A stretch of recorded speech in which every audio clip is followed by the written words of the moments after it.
Bismillahirrahmanirrahim. Assalamualaikum warahmatullahi wabarakatuh.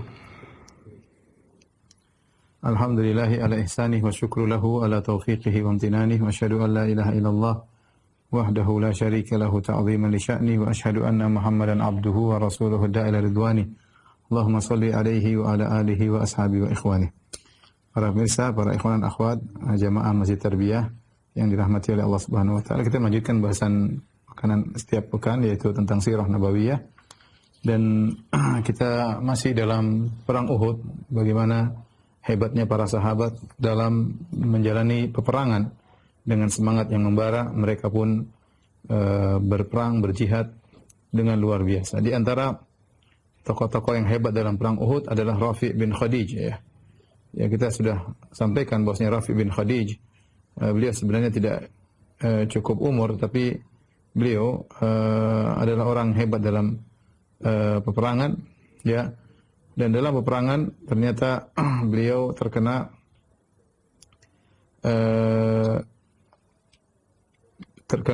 anak panah yang berada di sekitar dadanya, ya.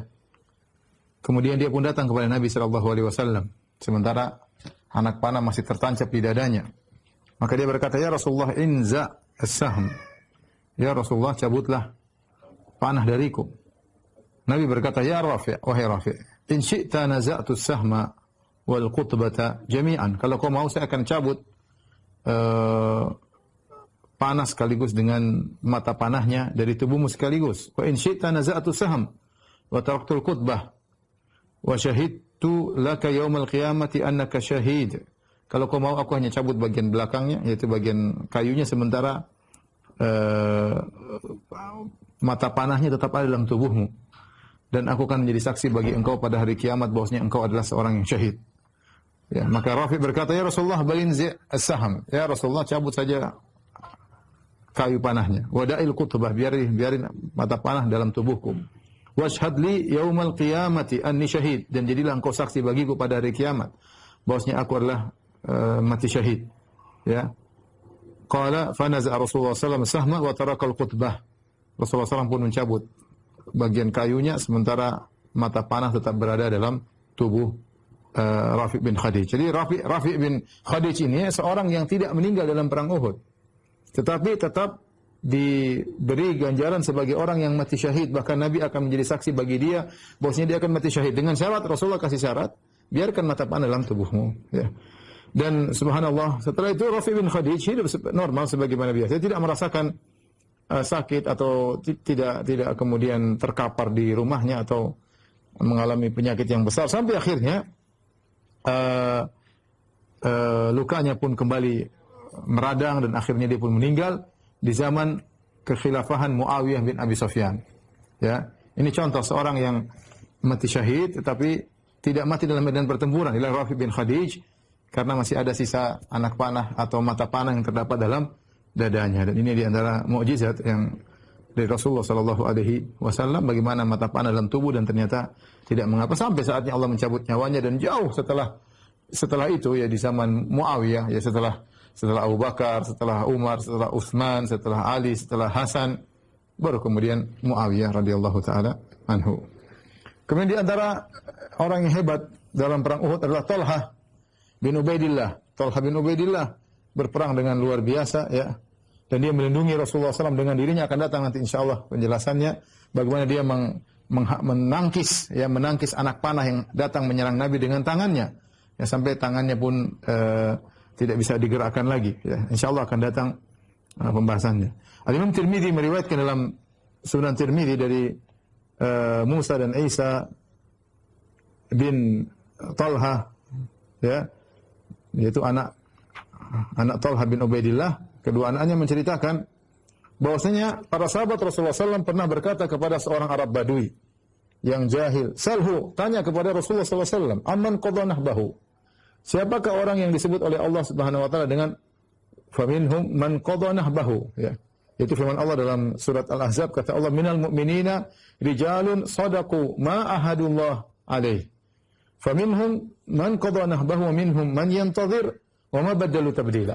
Allah mengatakan di antara kaum mukminin ada lelaki-lelaki yang mereka telah jujur atau telah memenuhi janji mereka kepada Allah Subhanahu wa taala. Itu mereka berjanji untuk berperang hingga wafat, sehingga mati syahid. Faminhum man qadha nahbahu, di antara mereka ada yang meninggal dunia. Wa minhum man yantazir, di antara mereka ada yang menunggu kapan dia mati syahid. Tapi mereka semua sudah berjanji untuk berperang saya mati syahid. Kata Allah, "Wa baddalu tabdila," dan mereka tidak merubah janji mereka. Ya. Maka ketika ada orang Arab Badui datang, sebagian sahabat suruh Arab Badui tanya kepada Nabi, karena para sahabat mereka malu untuk bertanya kepada Nabi. Nabi karismatik sehingga mereka kadang enggak enak tanya kepada Nabi sallallahu alaihi wasallam, ya. Sebenarnya dalam hadis Al-Bara' bin Azib dia berkata, terkadang saya punya pertanyaan 1 tahun saya tahan. Ya, untuk karena segan bertanya kepada Nabi sallallahu alaihi wasallam.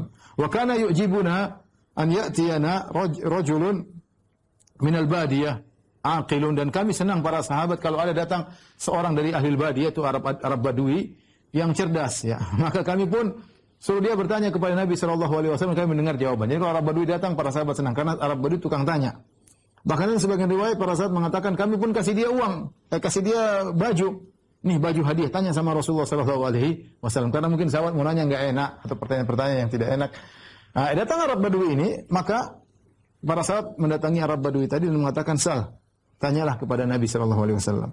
Aman qadha nahbahu, siapakah orang yang telah menunaikan janjinya? Man huwa, siapakah orang tersebut?" Ya. Maka Arab Badui tersebut bertanya kepada Nabi sallallahu alaihi wasallam. Maka Nabi berpaling tidak menjawab. Suma sa'alahu, bertanya kedua kali. Arab Badui nanya cuek, tanya kepada Nabi, "Ya Rasulullah, apa maksud Allah? Faminhum man qadha nahbahu," di antara mereka ada yang sudah memenuhi janjinya. Fa'arada anhu, Nabi berpaling tidak mau jawab. Ya. Talha berkata, "Summa inni ittala'tu min babil masjid." Kemudian aku keluar dari masjid Nabawi. Wa alayya thiyabun khudran, aku pakai baju berwarna hijau. Falamma ra'ani Rasulullah sallallahu alaihi wasallam, maka tatkala Rasulullah SAW melihatku, Rasulullah SAW berkata, "Aina as-sa'ilu amman qadha nahbahu?" Tadi mana orang yang bertanya tentang siapa yang telah menunaikan janjinya? Qala al-a'rabiyyu, kata Arab Badui, "Saya ya Rasulullah." Kata Rasulullah SAW, "Hadza mimman qadha nahbahu." Ini Talha bin Ubaidillah termasuk orang yang telah menunaikan janjinya. Subhanallah, ya. Itu langsung direkomendasi oleh Nabi SAW bahwa dia termasuk orang yang telah menunaikan janjinya dalam peperangan. Kemudian demikian juga kisah seorang lelaki yang melemparkan korma-kormanya, dan ini datang dalam kisah perang Badar, dalam kisah perang Uhud. Maka ada khilaf di kalangan para ulama, apakah ini dua orang berbeda atau ke kisah satu saja, apakah dalam perang Badar atau dalam perang Uhud, ya. Adapun kisahnya tatkala ada seorang datang kepada Nabi sallallahu alaihi wasallam kemudian berkata ketika perang Uhud, "Ara'aita in qutiltu fa aina ana?" Ya Rasulullah, bagaimana menurutmu kalau saya meninggal dunia dalam perang Uhud ini, aku di mana? Kata Nabi sallallahu alaihi wasallam, "Fil jannah," kau di surga. Maka dia pun melemparkan korma-korma yang ada di tangannya, kemudian dia maju dalam peperangan sampai akhirnya dia meninggal dunia, ya. Kemudian antara sahabat yang hebat dalam berperang, seorang yang paling ahli dalam memanah yaitu Abu Talha Al-Ansari. Abu Talha Al-Ansari. Ya, beliau berperang dengan perang yang sangat hebat, ya. Al-Imam Al-Bukhari dan Imam Muslim meriwayatkan dari Anas bin Malik radhiyallahu anhu, beliau berkata, "Lamma kana yaumu Uhudin in hazama an-nasu anin Nabi sallallahu alaihi wasallam." Tatkala dalam perang Uhud, orang-orang terlepas dari Nabi sallallahu alaihi wasallam. Itu orang-orang enggak tahu di mana posisi Nabi. Ini setelah nanti terjadi kekacauan. Wa Abu Talha baina yaday Nabi sallallahu alaihi wasallam. Dan Abu Talha berada di hadapan Nabi sallallahu alaihi wasallam, mujawwibun alaihi bi hajafah. Abu Talha sendirian di depan Nabi, kemudian dia mengambil perisainya untuk menghalangi Nabi sallallahu alaihi wasallam. Wa kana Abu Talha rajulan ramiyan shadidan naza', kasara yawma idzin qausaini aw thalathan. Dan Abu Talha adalah seorang yang sangat, kalau sudah memanah dia tarikannya sangat keras, sampai dalam perang Uhud dia mematahkan 2 atau 3 busur. Busurnya patah saking tarikannya keras luar biasa. Abu Talha radhiyallahu taala anhu. Kemudian Abu Talha disenangi oleh Nabi sallallahu alaihi wasallam sampai Nabi berkata, "La sautu Abi Talhata asyaddu 'alal musyrikin min fi'ah." Sungguh suaranya Abu Talha lebih menakutkan kepada kaum musyrikin daripada sekelompok orang, ya, daripada sekelompok orang. Di antara kisah yang menakjubkan adalah kisah seorang bernama Mukhayriq. Ya, Mukhayriq dialah Yahudi yang terbaik, ya. Dia termasuk salah seorang ulama Yahudi namanya Mukhayriq. Ini tidak masuk Islam, ya. Ketika terjadi peristiwa perang Uhud, tiba-tiba Allah memasukkan hidayah dalam hatinya. Maka dia datang kepada orang-orang Yahudi dan dia berkata, "Ya ma'syara Yahud, wallahi laqad alimtum anna nasra Muhammadin alaikum lahaq." Mereka berkata, wahai orang Yahudi. Dia berkata, wahai orang Yahudi. Sungguh kalian tahu bahwasanya Muhammad akan menangkan atas kalian. Mereka berkata, innal yawma yawmus sabt. Wahai Mukhairik, sungguhnya ini hari Sabtu. Tidak boleh kita berperang. Kata Mukhairik, la sabta lakum. Tidak ada Sabtu bagi kalian. Tidak ada aturan hari Sabtu. Maka dia pun mengambil pedangnya, wa uddatahu dengan peralatan perangnya. Kemudian dia pun pergi dan dia berkata, in usibtu famali li Muhammad. Kalau saya meninggal dalam perang Uhud, maka hartaku untuk Muhammad. Yasna'u fihi ma yasha. Silakan Muhammad melakukan terhadap hartaku apa yang dia kehendaki. Kemudian dia pun pergi menuju Rasulullah SAW. Kemudian berperang bersama Rasulullah SAW sampai dia meninggal. Maka Rasulullah SAW berkata, Mukhairikun khairu Yahud. Mukhairik adalah sebaik-baik Yahudi. Ya, sebaik-baik Yahudi. Di awal peperangan dalam perang Uhud, maka kaum muslimin yang menang. Ya, dan Allah sudah mengatakan dalam Al-Quran, walaqad sadaqakumullahu wa'dahu istahussunahum bi'izni. Dalam awal peperangan kaum muslimin menang. Maka kaum musyrikin kocar-kacir. Sudah kita sebutkan, bendera mereka terjatuh, bendera mereka ada yang mengambil mati, ada yang mengambil mati. Terus pada kocar-kacir mereka seluruhnya. Ya, sampai begitu menangnya kaum muslimin, para wanita yang tukang provokator dari kaum musyrikin, mereka juga ikut kabur, ya, menunjukkan bahwasanya mereka sudah benar-benar kalah. Ya. Al-Bara bin Azib berkata, "Fa ana wallahi ra'aitu an-nisa yasjudna qad badat khalakhiluhunna wa aswaquhunna rafi'atin thiyabahunna." Kata Al-Bara bin Azib, demi Allah ketika kaum musyrikin kalah, aku lihat para wanita, mereka kemudian kabur, mereka lari, sambil mereka mengangkat baju rok-rok mereka, sampai nampak perhiasan-perhiasan yang ada di kaki-kaki mereka, sampai nampak betis-betis mereka, aku lihat. Ya, artinya sudah kabur. Tukang provokatornya pun juga ikut kabur, ya. Zubair berkata,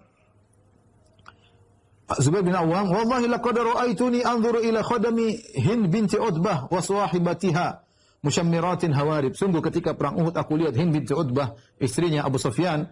Abu Sufyan pemimpin utama perang Uhud. Istrinya sudah kabur sampai kelihatan perhiasan di kakinya Hind binti Utbah. Demikian juga teman-temannya pada mengangkat rok mereka, kemudian mereka pun kabur. Ini menunjukkan benar-benar kaum musyrikin kalah, dan ini membuktikan firman Allah, wa laqad sadaqakumullahu wa'dahu. Sungguh Allah telah memenuhi janjinya, iftahussunahum bi'izni, tatkala kalian membasmi mereka dengan izin Allah Subhanahu wa taala. Oleh karenanya mereka pun kabur dan mereka dikejar oleh kaum muslimin, dan mereka kabur, benar-benar kabur, ya. Akhirnya setelah kaum musyrikin kabur, mulailah para sahabat, ya, mengambil ghanimah. Kejar markas mereka kabur, diambillah harta dari markas-markas mereka yang mereka tinggalkan. Ya, dan tentu kemenangan kaum muslimin di antara sebabnya adalah peran para pemanah, ya, yang mereka menjaga bagian belakang kaum muslimin, ya. Kenapa? Karena Khalid bin Walid radhiyallahu anhu ketika itu masih musyrik dan dia pemimpin berkuda, dengan 200 pasukan berkudanya ingin menyerang kaum muslimin dari sisi Jabal Rumat, yang di situ Jabal Rumat adalah tempat pasukan kaum para pemanah, ya. Ya, sebagaimana pernah kita gambarkan. Bahkan Khalid bin Walid 3 kali mencoba. Jadi 3 kali muter. Ini peperangan di depan sini. Nah, ini Jabal Rumat, pasukan mana di sini? Khalid bin Walid, ini kaum muslimin sini, kaum musyrikin di sini, maka kaum musyrikin berusaha muter belakang supaya apa? Supaya bisa menyerang kaum muslimin dari 2 arah. Namun Khalid bin Walid setiap kali ingin muter dipanah oleh pasukan pemanah, sehingga dia mundur lagi. Putar lagi, mundur lagi, dipanah. Sampai 3 kali usaha gagal terus. Sehingga akhirnya kaum musyrikin pun kalah. Tatkala kaum musyrikin sudah kabur, dan ini di antara hebatnya Khalid bin Walid. Khalid bin Walid, panglima yang tidak pernah kalah. Bahkan dalam perang Uhud dia masih musyrik, dia pun tidak kalah. Orang-orang sudah kabur semua, Khalid bin Walid tenang. Berarti menunjukkan dia yang mahir dalam berperang. Kekacauan yang terjadi tidak membuat Khalid bin Walid kemudian gegabah, kemudian mundur. Dia tetap memperhatikan situasi peperangan. Meskipun kaum musyrikin sudah kabur semuanya. Maka dalam kondisi genting seperti itu, dia mundur dan dia tetap tidak kabur, dan dia melihat situasi peperangan. Ketika itu dia melihat para pasukan pemanah turun, ikut serta mengambil ghanimah, ya. Di sinilah terjadi penyelisihan yang dilakukan oleh para pasukan pemanah. Ketika kaum muslimin yang di bawah mulai mengumpulkan ghanimah dari kampnya kaum musyrikin, kemudian dikumpulkan, maka dilihat oleh para pemanah dari atas. Kemudian mereka berkata, Al-ghanimah, al-ghanimah, ay kaum al-ghanimah. Ayo kita turun ngambil ghanimah. Zahara ashabukum fama tantazirun. Teman-teman kita sudah menang, apalagi yang kita tunggu? Ayo kita turun ambil ghanimah. Ketika mereka hendak turun, Abdullah bin Jubair ingatkan, sang pemimpin panah. Ingat, mereka 50 orang. Pimpinannya Abdullah bin Jubair. Abdullah bin Jubair radhiyallahu berkata, "Anasitu maqala Rasulullah sallallahu tidakkah kalian lupa dengan wasiat Nabi sallallahu alaihi wasallam, jangan turun apapun yang terjadi, menang atau kalah jangan turun sampai ada perintah berikutnya." Ya. Abdullah bin Jubair berkata, "Ahida ilayya Nabi an la tabrahu." Nabi sudah mengambil janji dariku, jangan kalian turun. Mereka ngeyel para sahabat. Wallahi lanatiyanna nas falanusibanna minal ghanimah. Demi Allah kami akan turun dan kami akan ikut mengambil ghanimah sebagaimana mereka. Ya. Maka turunlah para pasukan pemanah. Semua turun, tinggal sekitar tidak sampai 10 orang. Dari 50, 40 sekian turun. Tidak sampai 10 orang tersisa di atas. Disitulah Khalid bin Walid. Dari arah jauh, Khalid bin Walid melihat. Dan ini hebatnya Khalid bin Walid. Ya, melihat. Maka Khalid bin Walid melihat kesempatan emas tersebut, maka dia segera mutar dengan cepat. Kemudian dia mutar dengan pasukannya sampai kemudian dia naik di atas Jabal Rumat, kemudian dia bunuh 10 orang, pasukannya kemudian mutar sehingga sampai ke bagian belakang kaum muslimin sedang sibuk ngumpulin ghanimah. Dalam kondisi yang sangat cepat sekali. Sangat cepat sekali, ya. Kemudian akhirnya tiba-tiba diserang dari dua arah. Kemudian ada seorang wanita melihat bendera kaum musyrikin yang sudah terjatuh, dia angkat kemudian dia kibarkan kembali. Ketika dia kibarkan kembali, kaum musyrikin yang sudah kabur pada datang semuanya. Mereka tahu bahwa ada kesempatan menyerang kedua kali, padahal mereka sudah kabur. Ini itu terjadi dengan begitu cepat. Ya, ini menunjukkan cerdasnya Khalid ibn Walid, ya. Dan bagaimana memang dia sosok panglima yang luar biasa. Tidak gegabah ketika dalam kondisi genting. Melihat situasi, ada kesempatan, langsung dia pun menyerang dan akhirnya kaum muslimin ketika itu akhirnya banyak yang berguguran. Ya. Para muslim dirahmati Allah Subhanahu wa taala, kesalahan para pasukan pemanah ini yang menyebabkan kekalahan kaum muslimin atau banyak yang meninggal, ya. Ini Allah abadikan dalam Al-Qur'an, ya. Dalam surat Al-Imran ayat 152. Tadi Allah mengatakan di awal, "Walaqad sadaqakumullahu wa'dahu idh tahussunahum bi'idnih." Sungguh Allah telah memenuhi janji Allah kepada kalian tatkala kalian menghabisi mereka dengan izin Allah. Hatta idza fashiltum wa tanaza'tum fil amr. Namun ketika kalian dalam kondisi lemah dan kalian dalam kondisi berselisih, ya. Ribut di antara kalian, satu mau turun, satu bilang jangan, berselisih. Fil amr wa asaitum, kata Allah, wa asaitum min ba'di ma arakum ma tuhibbun, dan kalian bermaksiat kepada Allah setelah Allah menampakkan apa yang kalian sukai. Itu kemenangan. Ghanimah. Tapi kalian bermaksiat. Kata Allah, minkum may yuridud dunya. Di antara kalian ada yang menghendaki dunia. Wa minkum may yuridul akhirah. Dan di antara kalian ada yang menghendaki akhirat. Ya. Wa laqad afa ankum. Dan Allah telah memaafkan kalian. Subhanallah, ini pelajaran besar bagi kita para ikhwan dan para akhwat. Kita cerita tentang para sahabat. Para sahabat mereka murid-murid Nabi SAW. Tidak ada yang ragu tentang keikhlasan mereka. Tidak ada yang ragu tentang keikhlasan mereka. Dan mereka berperang ingin meninggal dunia. Tulus, ingin mati syahid. Ya. Oleh karenanya Ibnu Mas'ud berkata, Ibnu Mas'ud sahabat senior dari kalangan muhajirin, "Falau halaftu yawma idzin rajautu an abarra innahu laysa ahlun minna yuridu dunya." Kalau saya mau bersumpah ketika itu, dan saya yakin sumpah saya benar, saya tidak akan melanggar sumpahku, saya berani berkata tidak seorang pun dari kami inginkan dunia. Benar-benar mereka tulus. Hatta anzalallahu azza wa jalla fina, sampai Allah turunkan ayatnya menegur kami, minkum may yuridud dunya wa minkum may yuridul akhirah. Di antara kalian ada yang menghendaki dunia, di antara para sahabat. Di antara kalian ada yang menghendaki akhirat. Allah bagi sahabat ternyata segelintir dari mereka menghendaki dunia. Ini perhatian bagi kita, lihatlah para sahabat ikhlas berjalan menuju peperangan, rela mengorbankan jiwa dan raga. Namun niat bisa saja berubah di tengah jalan ketika melihat ghanimah. Ternyata mereka tertarik dengan ghanimah. Titik lemah tersebut akhirnya mereka pun turun dari gunung dan akhirnya menyebabkan kekalahan. Oleh karenanya namanya kita dalam perjalanan kehidupan kita, mungkin perjalanan dakwah, terkadang kita di awal ikhlas. Tetapi bisa jadi di tengah jalan kita digoda dengan berbagai macam godaan dunia. Bisa karena harta, bisa karena jabatan, bisa karena kedudukan, bisa karena popularitas, ya. bisa karena pujian-pujian orang. Tidak ada yang merasa nyaman, merasa aman bahwasanya saya pasti ikhlas terus, enggak ada. Kalau sahabat saja bisa berubah niatnya di tengah peperangan, bagaimana lagi dengan kita? Oleh karena saya ingatkan kepada orang-orang yang terjun dalam medan dakwah, mungkin di awalnya ikhlas ketika masih sulit, ketika mulai banyak orang percaya, ketika banyak orang mulai menitipkan uang, menitipkan harta mereka kepada dia, hati-hati, niatnya harus tulus, benar. Jangan tergoda. Kalau dia terjebak, segera istighfar kepada Allah Subhanahu wa taala. Kita sudah punya contoh di depan mata bagaimana para sahabat yang tadinya ikhlas, ternyata Allah mengatakan minkum mayyuridu dunya. Di antara kalian ada yang menghendaki dunia. Bahkan Allah mengatakan wa asaitum, kalian bermaksiat. Ini sahabat, cerita yang terjadi sebagai pelajaran bagi kita. Tetapi kalau sahabat Allah sudah maafkan. Kata Allah, wa laqad afallahu ankum. Wa laqad afa ankum. Sungguh Allah telah mengampuni kalian. Ya, tetapi meskipun sudah diampuni, ini pelajaran bagi kita orang-orang datang setelah zaman para sahabat. Akhirnya setelah Khalid bin Walid datang, kemudian bendera peperangan kaum musyrikin berkibar kembali. Kaum musyrikin mulai datang berkumpul memerangi kaum muslimin dari dua arah, depan dan dari belakang. Kaum muslimin kocar-kacir. Tadinya strategi yang dipasang oleh Nabi sallallahu alaihi wasallam buyar seluruhnya. Buyar seluruhnya. Ya. Enggak tahu mereka mana pasukan depan, mana pasukan belakang, mana pasukan kanan, mana pasukan kiri. Buyar, gak karu-karuan. Tiba-tiba pasukan berkuda kaum musyrikin masuk di tengah-tengah mereka. Ya, saking bingung sampai di antara mereka ada yang bunuh sahabat sendiri. Siapa sahabat yang dibunuh oleh kaum muslim dalam perang Uhud? Adalah Al-Yaman. Al-Yaman, bapaknya Hudzaifah bin Al-Yaman. Ya, karena sudah kacau balau ketika itu. Jadi Al-Yaman ini kenapa dia dibunuh oleh kaum muslimin? Karena dia masuk perang belakangan. Ya, ketika itu Nabi SAW mengizinkan Al-Yaman, bapaknya Hudzaifah, dan juga seorang satunya namanya Thabit bin Waqsh. Ini dua orang sudah tua. Nabi mengatakan kepada mereka berdua, tidak usah ikut perang. Kalian di kota Madinah saja, ya, jaga anak-anak, jaga wanita-wanita. Sudah enggak ikut perang, enggak usah ikut perang.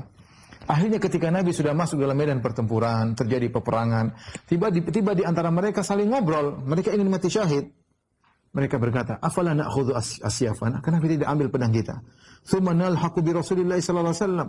Kemudian kita perang bersama Nabi sallallahu alaihi wasallam. La'alla Allah yarzuquna syahadatan ma'a Rasulillah. Semoga Allah menganugerahkan kepada kita mati syahid bersama Rasulullah. Subhanallah.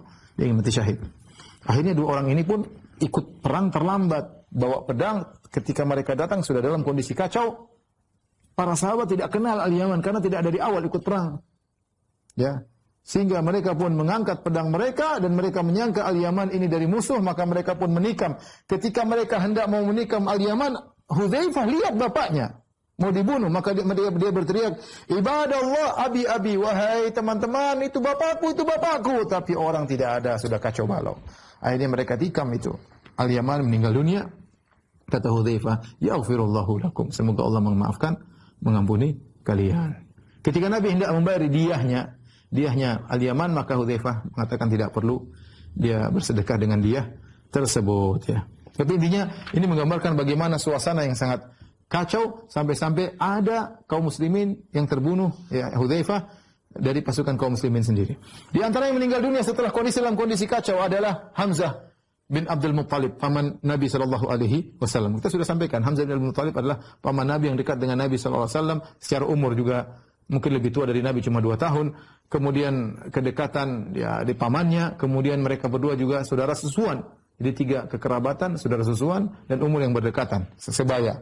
Meskipun Hamzah adalah paman Nabi sallallahu alaihi wasallam. Siapa yang bunuh Hamzah? Adalah Wahsy. Wahsy cerita dalam Sahih Bukhari. Dia bercerita, Wahsy bin Harb, bagaimana saya bunuh Hamzah? Dia berkata, "Kuntu gulaman li Jubair bin Mut'im." Aku adalah budaknya Jubair bin Mut'im. Kemudian Jubair bin Mut'im berkata kepada aku budaknya. Apa impian seorang budak? Merdeka, terlepas dari perbudakan. Maka Jubair bin Mut'im sahabat, ya. Nanti dia masuk Islam. Tapi ketika itu dia masih musyrik. Dia berkata, "Wahai Wahsy, sungguhnya Hamzah itu pamannya Nabi, dia telah membunuh pamanku Tu'aimah bin Adi. Aku punya paman Tu'aimah bin Adi terbunuh dalam perang Badar, yang bunuh si Hamzah. Fa in qatalta Hamzah bi ammi fa antahur." Kalau kau bunuh si Hamzah, pamannya Rasul, ya, sebagai balas dendamku atas kematian pamanku Tu'aimah bin Adi, maka engkau merdeka. Dan ini cita-cita seorang budak, bagaimana bisa merdeka. Maka kata Wahsy, aku pun keluar bersama pasukan.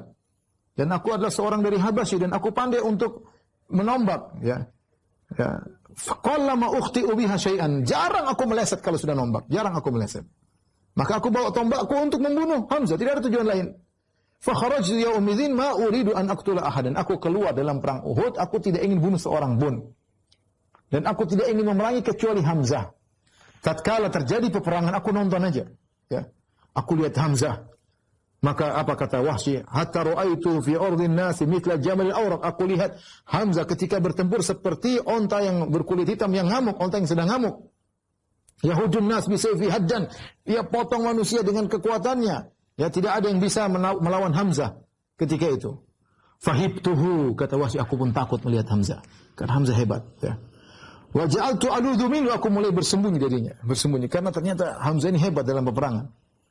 Faludhu bi sakhra, akhirnya aku berlindung di balik sebuah batu dan aku membawa tombakku. Hatta idza istamkantu minhu hazaztu harbati. Ketika aku melihat ada kesempatan untuk menombaknya, maka aku pun goyang-goyang tombakku, menyiapkan kekuatan. Kemudian fa arsaltuha, aku pun lempar Hamzah dan jarang meleset. Ya, fa waqa'at fi sunnatihi, ya, hatta kharajat min baini wirkaihi, ya. Maka masuklah tombakku tersebut, ya, di bawah pusar, kemudian sampai tembus di belakang, di bagian belakang Hamzah. Jadi tombaknya masuk tembus. Subhanallah. Sampai keluar di antara kedua kaki Hamzah. Ya. Maka Hamzah pun bangun, dia melihat Wahsy. Dan dia bangun ingin mendekat kepadaku, namun dia tidak mampu. Udah, dia pun terjatuh. Akhirnya dia pun meninggal dunia, terjatuh sampai akhirnya meninggal dunia. Kemudian aku datang kepada Hamzah, aku cabut tombakku. Kemudian aku kembali ke camp. Ya. Dan aku tidak punya keperluan dalam perang Uhud kecuali membunuh Hamzah. Subhanallah, Wahsy ini akhirnya masuk Islam. Dan dialah yang nanti akhirnya membunuh Musailimah Al-Kadzdzab. Dia nanti membunuh Musailimah Al-Kadzdzab dengan tombak yang sama. Ketika dia bunuh Musailimah, kemudian ada seorang Ansar yang menyembelih kepala Musailimah, maka Wahsy berkata, wa in qataltuhu faqad qataltu khairan nas wa syarran nas. Kalau saya yang bunuh Musailimah Al-Kadzdzab dalam Ma'rakatil Yamamah, dalam perang Yamamah, sungguh aku telah membunuh, dengan tombakku ini aku telah membunuh orang terbaik Hamzah dan orang terburuk Musailimah. Jadi dia ingin membalas kesalahannya karena membunuh Hamzah dengan tombak tersebut. Tapi dia masuk Islam, dan para sahabat juga pada Abu Sufyan masuk Islam. Kemudian Khalid bin Walid masuk Islam, Ikrimah bin Abi Jahal masuk Islam, Safwan bin Umayyah masuk Islam. Banyak pasukan kaum musyrikin yang ikut dalam perang Uhud masuk Islam. Oleh karenanya, terkadang kita dapati orang-orang Syiah ketika di Madinah, mereka datang di depan kuburan Uhud, mereka berkata, Allahumma al'an man qatala Hamzah. Ya Allah, laknatlah orang yang membunuh Hamzah. Ya Allah, laknatlah orang-orang yang membunuh para syuhada Uhud. Ya akhi, yang membunuh mereka sebagian kaum muslimin. Khalid bin Walid sudah masuk Islam.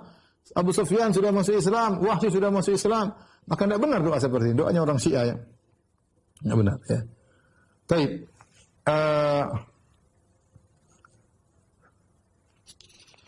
Kemudian di antara yang meninggal dunia adalah Mus'ab bin Umair. Mus'ab bin Umair radhiyallahu anhu adalah seorang yang memiliki jasa sangat besar. Dialah yang dikirim oleh Nabi sallallahu alaihi wasallam untuk berdakwah di kota Madinah. Kita sudah pernah ceritakan bagaimana Mus'ab bin Umair yang tadinya seorang anak yang bapak kedua orang tuanya sangat membenarkan Mus'ab sampai bajunya diimpor dari luar Mekah, sendalnya diimpor dari luar Mekah, minyak wanginya sangat harum, kulitnya sangat halus, kalau sudah berjalan dari jauh sudah tercium aroma wangi tubuhnya. Kemudian tiba-tiba dia masuk Islam, akhirnya ketahuan oleh kedua orang tuanya, maka semua subsidi habis diambil oleh kedua orang tuanya, mulai dia pakai baju sampai bajunya yang tadi baju sangat indah, baju robek-robek dijahit-jahit. Kemudian kulit yang tadi halus bersisik seperti sisik ular. Tapi Mus'ab sabar. Dan Nabi tidak milih sembarang orang untuk berdakwah di kota Madinah. Nabi pilih Mus'ab. Dia dulu orang kaya. Dia tahu bagaimana berhadapan dengan orang kaya. Dia tahu bagaimana berbicara yang baik. Dan benar, ketika Mus'ab dikirim ke kota Madinah, banyak yang masuk Islam dengan dakwah Mus'ab. Makanya ketika perang Uhud, yang jadi membawa bendera kaum muhajirin, Mus'ab bin Umair. Nabi muliakan. Dia yang memegang bendera kaum muhajirin. Tapi Mus'ab bin Umair ini, kalau dia sudah pakai baju perang, sangat mirip perawakannya seperti Nabi. Sangat mirip penampilannya seperti Nabi SAW. Dan ada seorang musyrik namanya Ibnu Qami'ah. Dan dia adalah seorang pasukan berkuda. Dia sudah cita-cita ingin bunuh Muhammad, ingin bunuh Nabi sallallahu alaihi wasallam. Akhirnya ketika dia pergi, dia melihat Mus'ab yang bawa bendera, dia pikir itu Rasulullah sallallahu alaihi wasallam. Maka dia pun datang kepada Mus'ab, kemudian dia potong tangannya, tangan kanannya, maka tangan kanan Mus'ab terputus. Dan Mus'ab membaca firman Allah, "Wa ma Muhammadun illa rasulun qad khalat min qablihi rusul." Tidaklah Muhammad kecuali seorang rasul yang telah datang sebelumnya para rasul. Kemudian dia memegang bendera dengan tangan kirinya, maka Ibnu Qamiyah memotong lagi tangan kirinya. Kemudian dia memegang bendera dengan kedua lengan atasnya. Dengan dadanya dia dekap. Dan dia baca firman Allah, "Wa ma Muhammadun illa rasulun qad khalat min qablihi rusul." Maka kemudian Ibnu Qamiyah pun menombaknya dengan tombak. Akhirnya Mus'ab bin Umair radhiyallahu anhu meninggal dunia dan bendera pun terjatuh. Maka Rasulullah sallallahu alaihi wasallam menyuruh Ali bin Abi Thalib untuk mengangkat bendera tersebut. Para muslim yang dirahmati Allah Subhanahu wa taala, ketika Ibnu Qamiyah berhasil membunuh Mus'ab bin Umair, dia menyangka dia telah membunuh Rasulullah sallallahu alaihi wasallam. Maka dia pun teriak dengan saking girangnya, dia berkata, "Qataltu Muhammadan, sungguh aku telah membunuh Muhammad. Sungguh aku telah membunuh Muhammad." Maka berita ini tersebar. Karena kondisi lagi kacau. Kondisi kacau, Rasulullah di mana mereka tidak tahu. Pasukan kaum musyrikin masuk ke tengah-tengah barisan kaum muslimin. Tidak tahu apa yang terjadi, mana bagian depan, mana bagian belakang. Dan mereka tidak tahu di mana posisi Nabi SAW. Begitu ada kabar, Ibnu Qamiyah berkata, "Qataltu Muhammad," dan aku telah membunuh Muhammad. Maka jadilah heboh. Heboh di barisan kaum muslimin. Sehingga ketika terdengar isu, hoaks ketika itu, Rasulullah SAW sudah meninggal dunia, maka kaum musyrikin terbagi menjadi, atau kaum muslimin, pasukan kaum muslimin terbagi menjadi tiga model. Model yang pertama adalah sedikit yang mereka kabur. Tidak tahu apa yang mereka lakukan. Mereka dengar Nabi Muhammad SAW sudah meninggal, mereka pun kabur balik ke kota Madinah.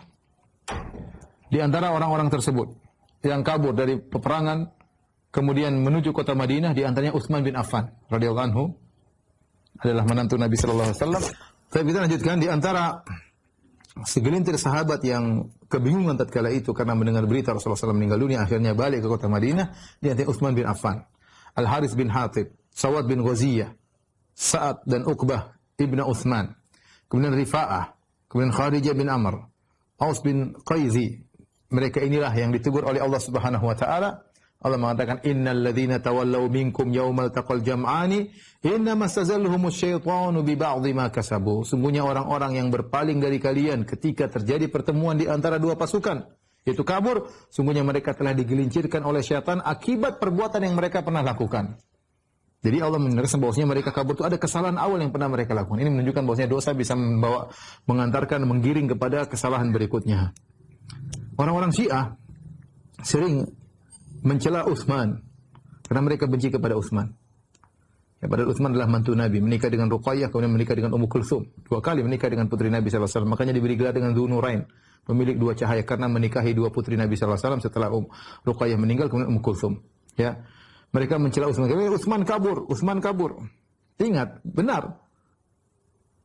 Utsman kabur dari perang Uhud karena kondisi yang goncang tatkala itu, bahwasanya Rasulullah SAW dikabarkan sudah meninggal dunia. Tapi apa kata Allah setelah itu? Kata Allah, kita lanjutkan ayatnya, "Innal ladzina tawallaw minkum yaumal taqal jam'ani innama stazaluhumus syaitanu ba'dhi ma kasabu wa laqad afallahu anhum innallaha ghafurun halim."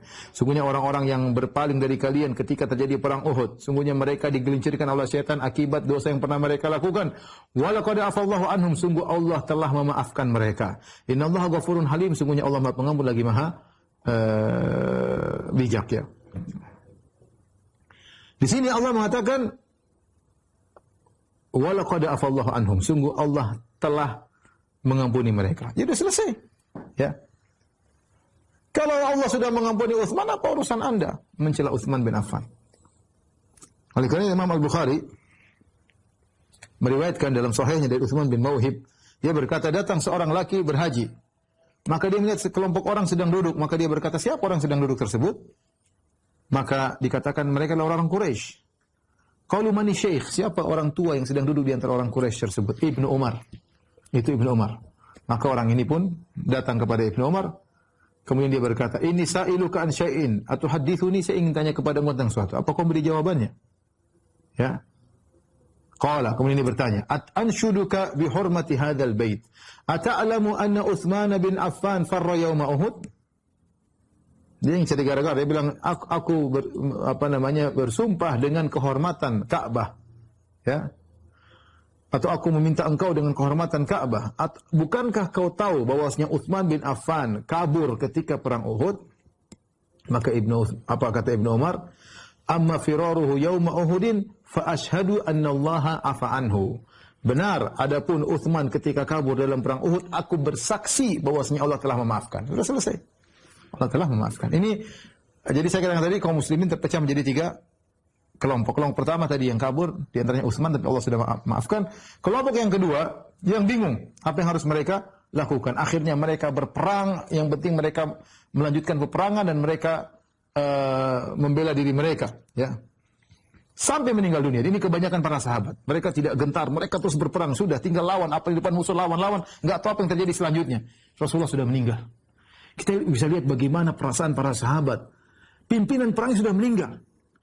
Mungkin katakan, kenapa Utsman kabur? Ya, subhanallah, coba Anda dalam kondisi seperti itu tidak mudah. Ya, Utsman ini bukan orang sembarang. Tapi kondisi Rasulullah sudah meninggal. Nabi yang diharapkan, kemudian pimpinan perang, kemudian meninggal dunia. Ya sudah, mereka bingung mau apa, yang penting kabur, entah apa yang mereka lakukan. Ada yang lari ke gunung, ada yang lari ke kota Madinah. Tapi Allah sudah maafkan mereka karena kondisi memang sangat berat sehingga Allah maafkan mereka. Yang kedua berperang, terus tidak kabur, bertempur sampai meninggal. Ini kebanyakan para sahabat, ya.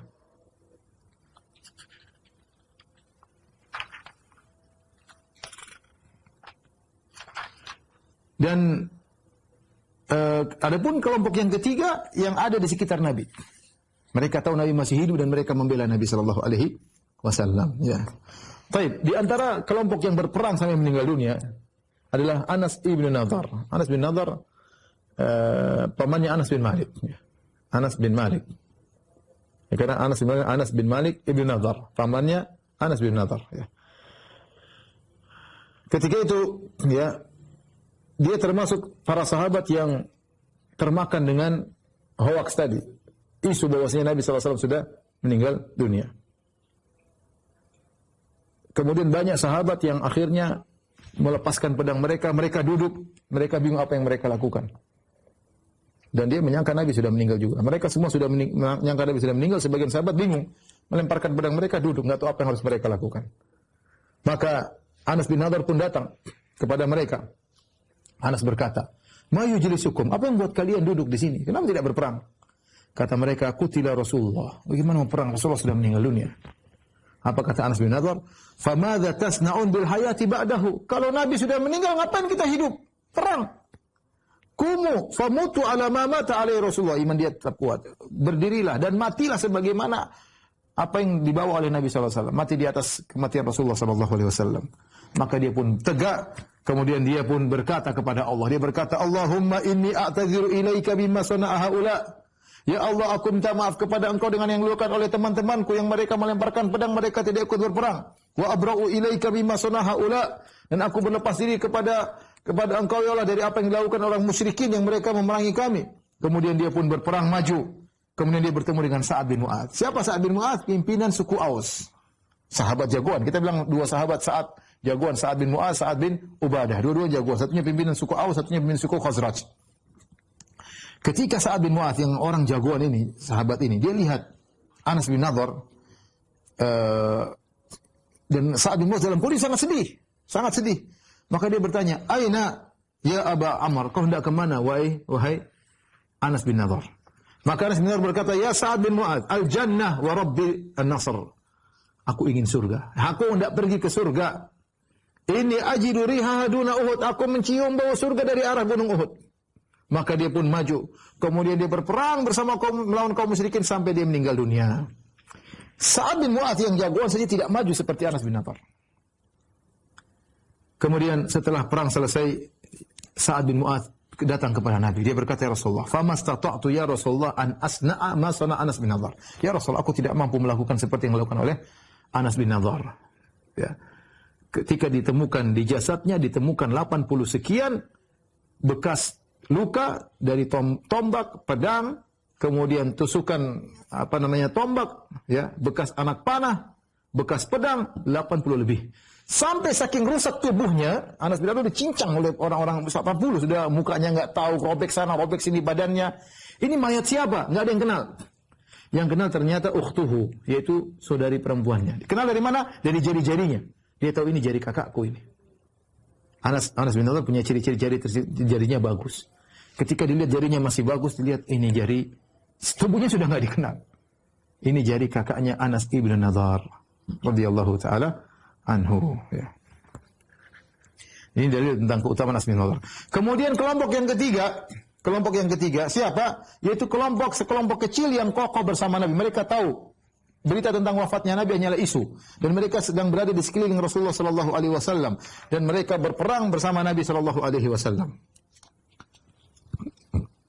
Dan di antara yang kokoh, tidak gentar sama sekali, tidak mundur sama sekali, Nabi sallallahu alaihi wasallam.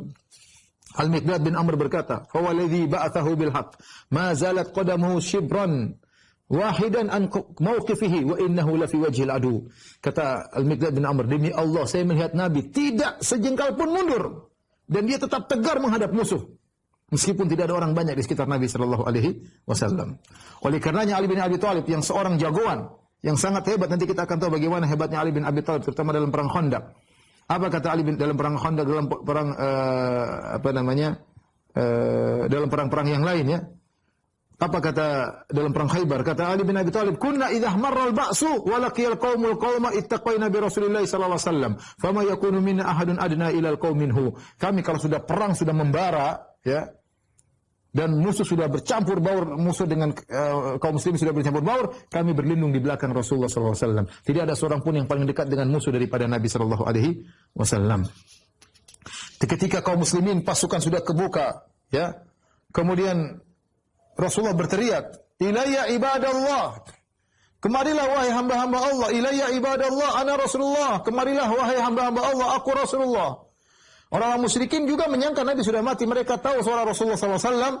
Fakarru alaihi, maka mereka pun fokus menyerang Nabi SAW.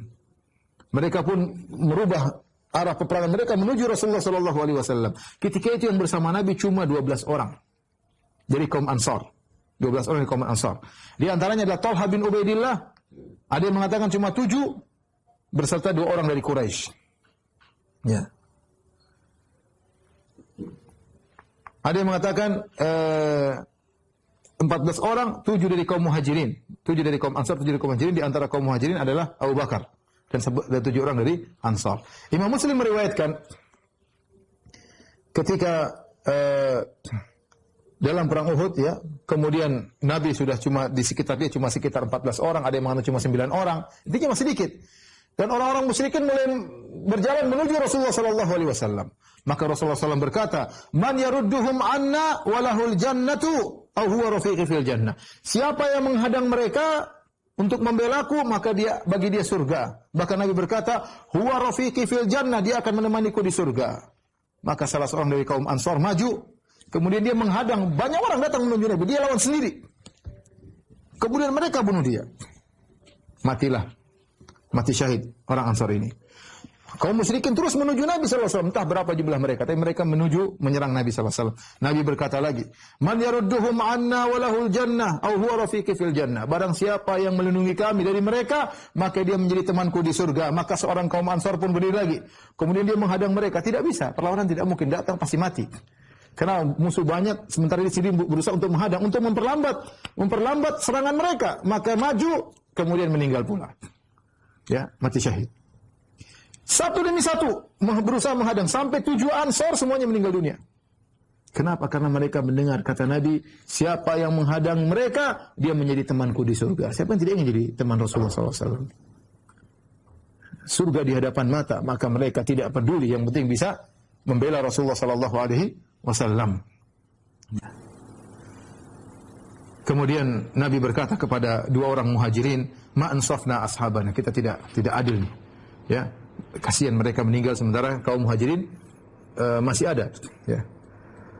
Dalam riwayat yang lain, kaum musyrikin kemudian menuju kepada Nabi SAW. Nabi berkata, "Manil qaum?" Siapa yang menghadang mereka? Talha bin Ubaidillah berkata, "Ana ya Rasulullah, saya akan menghadang mereka." Kata Rasulullah, "Kama anta." Kau diam di situ. Seorang Ansar berkata, "Ana ya Rasulullah, saya akan menghadang mereka." Kata Rasulullah, "Anda." Anda maju. Akhirnya dia maju, akhirnya dia meninggal dunia. Rasulullah berkata lagi, manil qaum, siapa yang menghadang mereka? Talha bin Ubaidillah, Muhajirin berkata, ana ya Rasulullah. Kata Rasulullah, kama anta, kau tidak usah. Satu lagi kaum Ansar maju, akhirnya meninggal dunia. Terus ya, sampai meninggal ya 7 orang dari kaum Muhajirin. Ketika itu ya, dari kaum Ansar, yang terakhir meninggal dari kaum Ansar adalah Umarah bin Ziyad bin Sakan. Ya, dia berperang sampai terluka sampai akhirnya meninggal dunia. Ketika dia terluka, Rasulullah SAW mengatakan, adunuhu minni, bawa dia kepadaku. Ya, maka didekatkan kepada Nabi SAW. Kemudian Rasulullah menjadikan kakinya sebagai bantalnya. Kemudian pipinya di kaki Nabi SAW, akhirnya meninggal dunia. Ketika itu tidak ada orang bersama Nabi SAW, kecuali siapa? Talha bin Ubaidillah dan Sa'ad bin Abi Waqqas. Cuma 2 orang. Tidak ada orang di sekeliling Nabi. Bayangkan. Kaum musyrikin datang kepada Nabi SAW. Maka kaum musyrikin semakin menyerang Nabi SAW, sementara Nabi cuma dilindungi oleh 2 orang, Sa'ad bin Abi Waqqas dan Talha bin Ubaidillah. Maka mereka ada seorang namanya Utbah bin Abi Waqqas. Utbah bin Abi Waqqas saudara Sa'ad bin Abi Waqqas, tapi dia musyrik. Maka dia pun mengambil batu, kemudian dia melempar Nabi SAW. Maka batu tersebut mengenai bibir Nabi SAW. Maka terkenalah bibir Nabi bagian bawah, maka terluka dengan lemparan batu dari Utbah bin Abi Waqqas. Dan Sa'ad bin Abi Waqqas melihat perbuatan saudara tersebut di hadapan matanya. Wa kasara rubaiyatahu al-yumna, kemudian batu tersebut menjadikan giginya patah di bagian kanan. Kemudian baju helm perang Nabi SAW pun pecah ya di atas di kepalanya ya.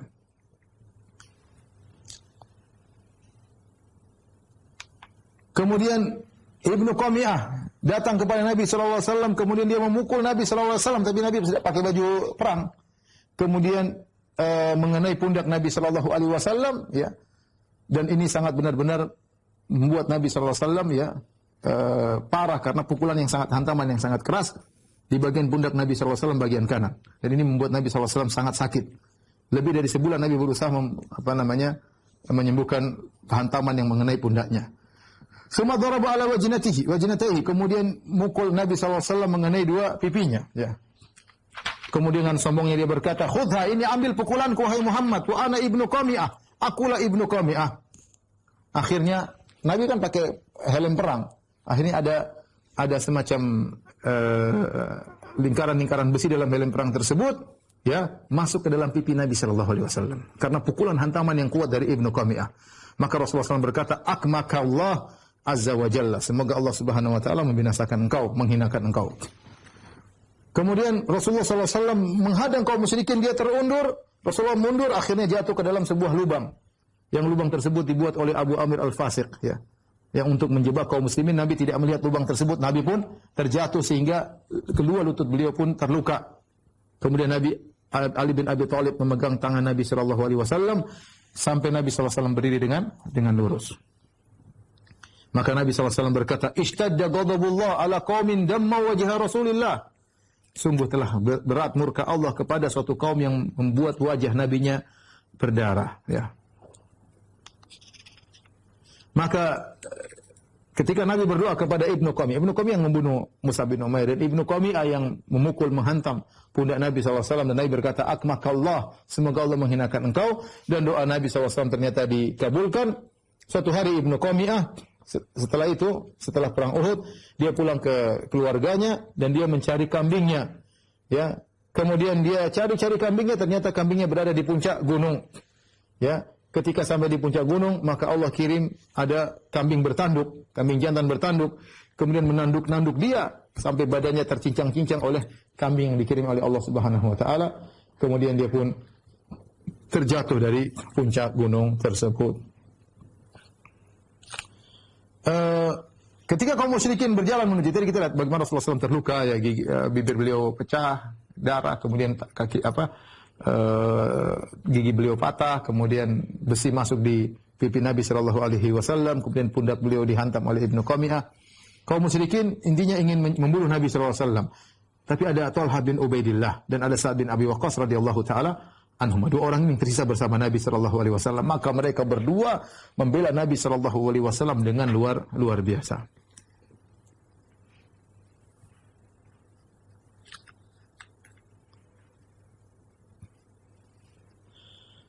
Ketika Nabi SAW berkata, ketika 7 orang kaum Ansar sudah meninggal dunia membela Nabi, Nabi berkata, "Manil kaum, siapa yang ingin lawan mereka?" Kata Allah, "Saya Rasulullah." Maka Talha pun melawan mereka, ya, seperti mewakili 11 orang, ya.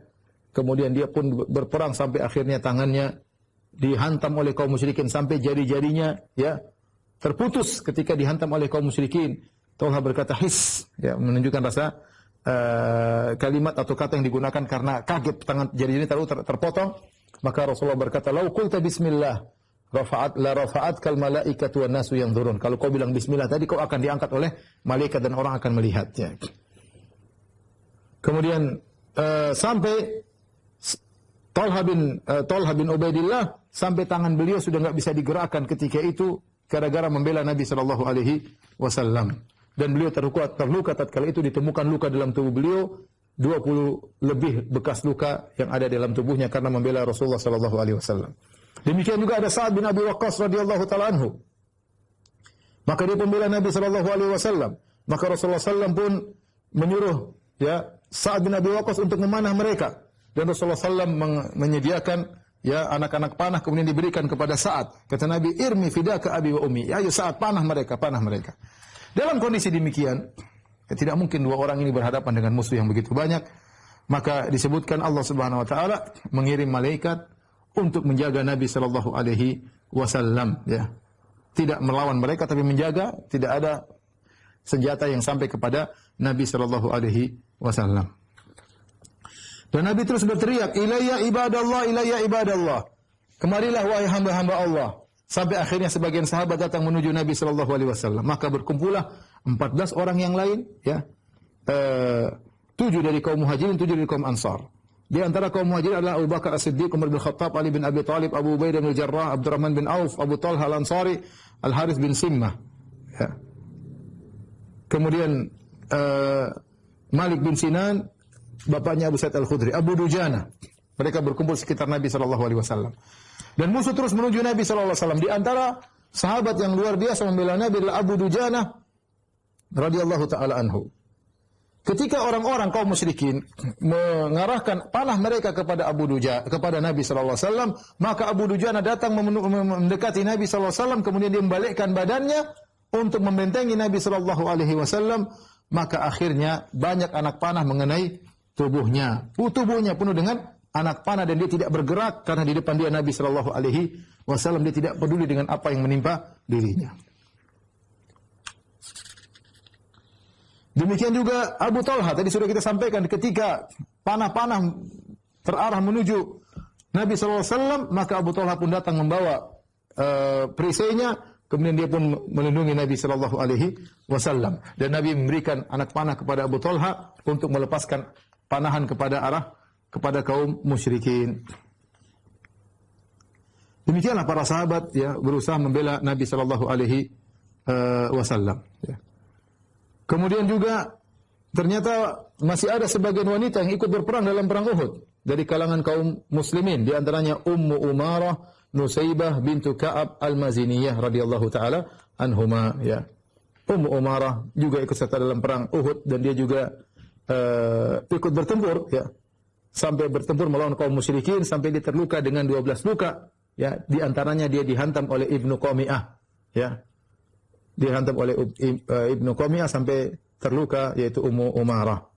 Adapun wanita-wanita yang lain meskipun tidak ikut bertempur tapi membantu para pasukan yang terluka. Di antara mereka, ya, adalah Aisyah radhiyallahu taala anha, ya. Mereka para wanita mendatangi para sahabat yang terluka, kemudian menyembuhkan luka mereka dan menyediakan air bagi orang-orang yang terluka. Sebagaimana kata Anas bin Malik radhiyallahu anhu, "Wa laqad ra'aitu Aisyah binta Abi Bakar As-Siddiq wa Ummu Sulaim." Aku melihat Aisyah dan Ummu Sulaim, wa innahuma la mushammiratani, ya, mereka berdua mengangkat, ya, rok mereka, kemudian mereka berkhidmat kepada pasukan-pasukan yang terluka tatkala perang Uhud. Baik, para pemirsa yang dirahmati Allah Subhanahu wa taala, mungkin sampai di sini dulu kajian kita. Insyaallah kita lanjutkan pekan depan masih dalam perang Uhud, ya, belum selesai, ya. Insyaallah kita lanjutkan pekan depan. Wallahu taala alam bisawab. Demikian para pemirsa yang dirahmati Allah Subhanahu wa taala, apa yang bisa saya sampaikan pada kesempatan kali ini kurang lebihnya saya mohon maaf. Wabillahi taufiq wal hidayah. Assalamualaikum warahmatullahi wabarakatuh.